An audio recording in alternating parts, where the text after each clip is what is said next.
Nagbantay mi sa anay guys kay nagabati ng anay guys todo at ubos. Nada ng ubos guys oh. Anay sa kong bata. Amo gibantayan kay murag ka anak ko na.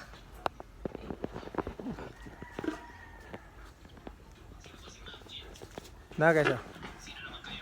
Nakana nga anay guys. Muna yung gibantayan kay ka anak ko na. Naghangak-hangak. Nagbati na ang anay guys. Sa akong bata amo na among gibantayan diri sa ubos.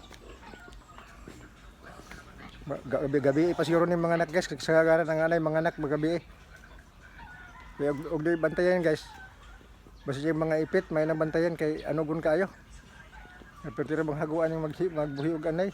Nya dayon dako kay tagasto nya di nato bantayan mo nang bantayan gyud kay aron nga safety ang mga batin. Ana ra guys. Salamat sa pagtanaw guys, salamat.